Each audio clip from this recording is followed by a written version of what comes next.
છોટાઉદેપુરના વિવિધ વિસ્તારમાં એમજીવીસીએલના અંડરગ્રાઉન્ડ કેબલિંગની કામગીરીથી નગરપાલિકાના માળખાકીય સંસાધનોને મોટા પાયે નુકસાન થયું છે।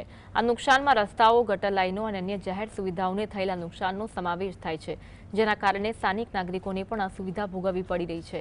જોકે આ મુદ્દે નગરપાલિકાએ એમજીવીસીએલને નોટિસ ફટકારી છે। નગરપાલિકાના વારીગૃહના ચેરમેન મુકેશ રાઠવાએ જણાવ્યું, નુકસાનીના પૈસાનું નગરપાલિકાને ભરપાઈ કરવામાં નહીં આવે તો પોલીસ ફરિયાદ પણ કરવામાં આવશે। નગરપાલિકાને 18 લાખ જેટલું નુકસાન થયેલ છે। આજે આ કામગીરી કરતા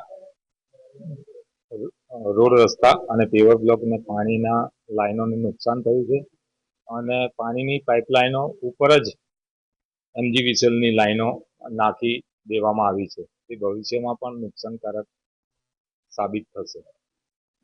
આ નુકસાન થવા બદલ એમજીવીસીએલને નગરપાલિકા દ્વારા નોટિસ ફટકારવામાં આવી છે।